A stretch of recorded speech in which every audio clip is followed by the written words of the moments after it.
Hey, welcome to Mike's Diabetes World. I was going to do it sitting up, but there's a window behind me.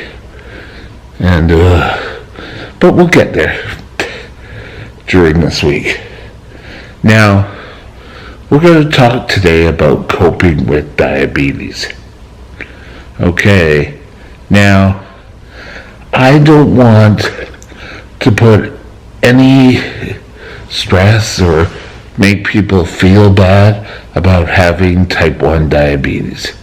If you're feeling stressed over it, that's you. And I don't want to add to that stress. You're dealing with it, and you'll get there. I know you will. Now, another thing is shaming. Type 1 diabetics seem to get shamed. Oh, do you have the good type or the bad type? And it always seems to be type 1 is the bad type. So, don't shame anyone. This channel isn't at all geared to shaming people with type 1 diabetes. Come on. There's so much more we can worry about than shaming T1Ds. Now, I've told this story on my channel a few times, but it kind of lends itself to this topic. And the topic I want to discuss is coping. So, I was in the hospital again with type 1 diabetes, and they were bringing up this new diabetic, and they thought, what a great idea.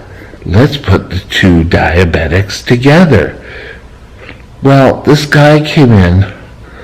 He wanted all the windows closed, all the doors closed, the lights turned off, the window blinds covered, and he just wanted to sit there in the dark. And he was so worried he wouldn't be able to live his life as a diabetic. He would just have to hide away. And I finally said to him one day when I was going to go, because I had to see daylight, like I had a television, I couldn't have my TV on because it shed light. And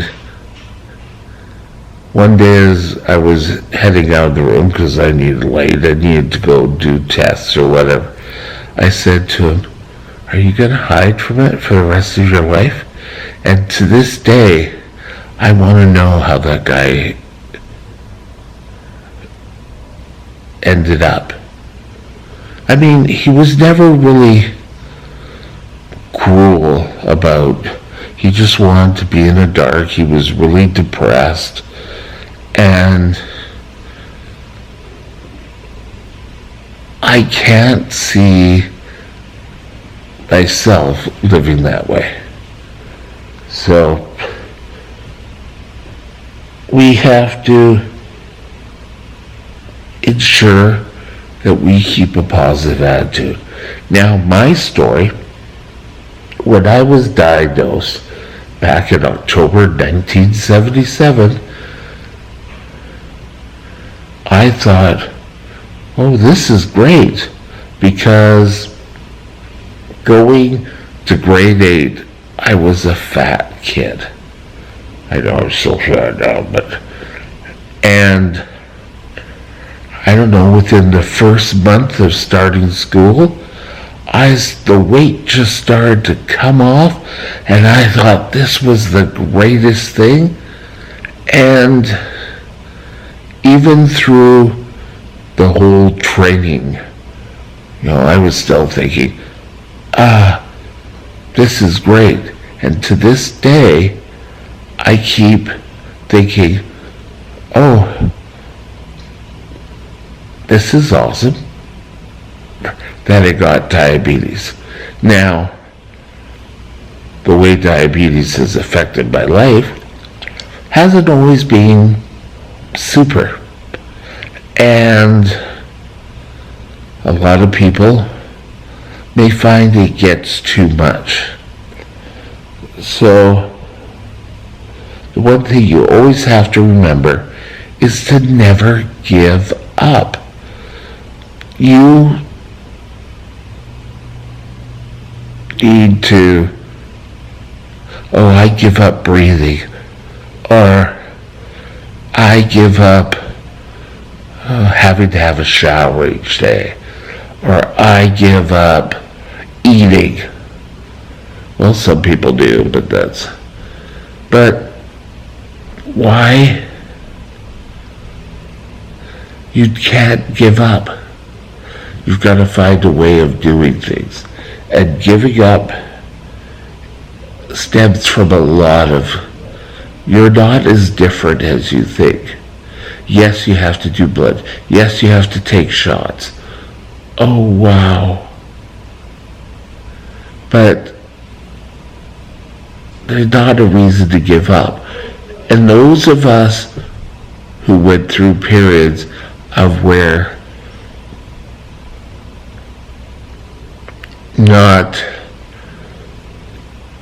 really following the plan or the guidelines or whatever, it really has come to a way of giving up. I can have whatever I want. But you know what? You need to stop giving up. Now, a great way to learn how to do all of this is find support groups.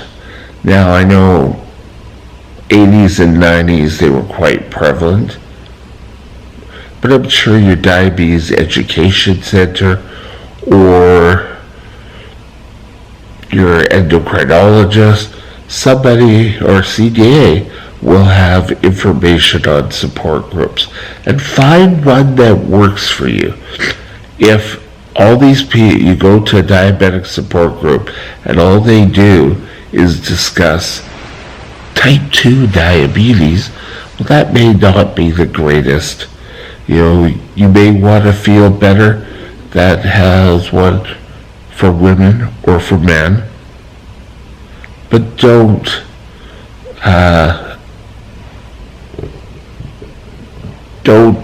try to think you know everything, because I'm learning stuff as I go along this journey with you. I tried to do these sessions that in kind of like one take. I try not to do cuts. There are some that I have cut, but this is because hopefully this will start conversations and you can discuss things.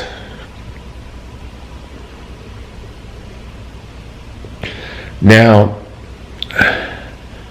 coping with diabetes, a lot of people feel that they, just gotta move that out of the way, have to deal with so much.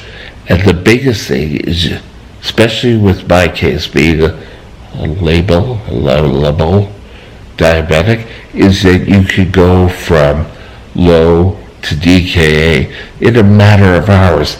Your insulin pump gets disconnected, you could be in DKA in a matter of hours. So, yes, there's an awful lot, but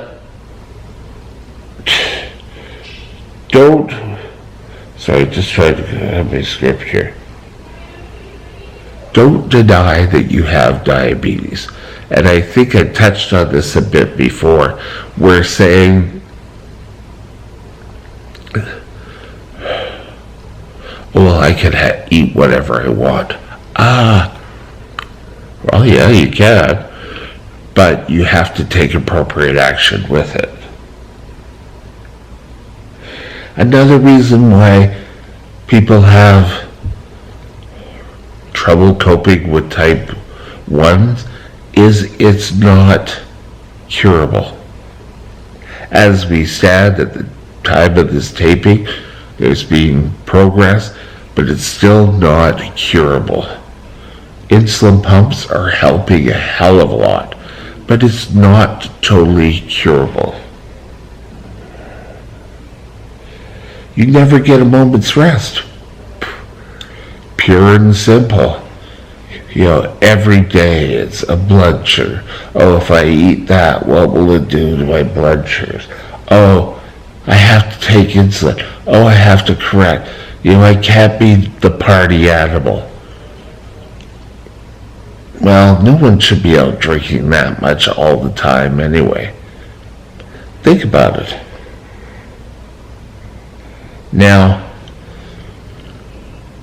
coping with your type 1 diabetes, if you're not coping well, it could cause higher blood sugars. And this is based on the old fight or flight reflex. Your body's producing adrenaline that can cause people to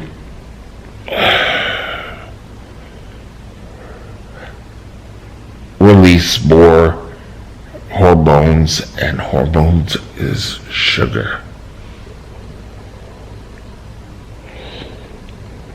So what are my beliefs? Well, my beliefs are you want to live as long as you can.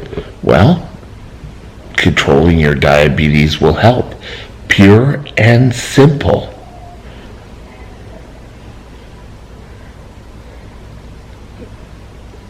Diabetes are going to be with you as part of your life, and dealing with it and trying to come out with your best blood sugar is something that we all need to do, because they found that you could stop complications, or maybe not stop, but limit complications with normal blood sugars. Now, a lot of it that you need to do to help cope is you have to plan. Okay, I'm going out shopping with my best friends. Okay, yes, I'll have to make sure I have my insulin, make sure I have my pump. And planning works great. But if you mess up, it's not the end of the world. And another thing that kind of just popped into my head about coping with diabetes is that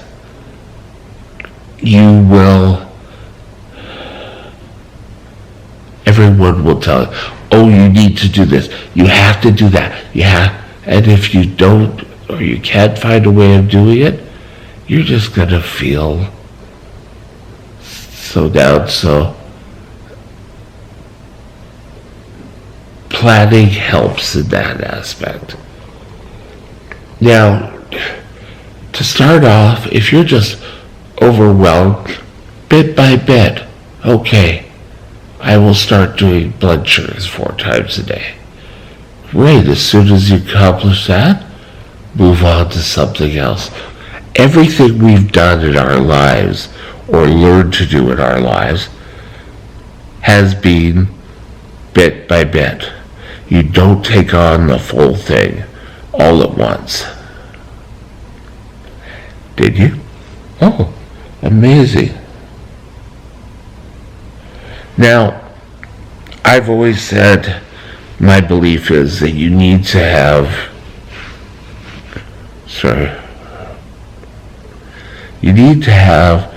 strong self-esteem.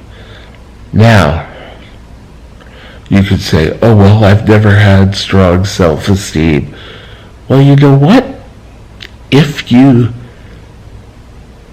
don't have strong or high self-esteem, it can be built on.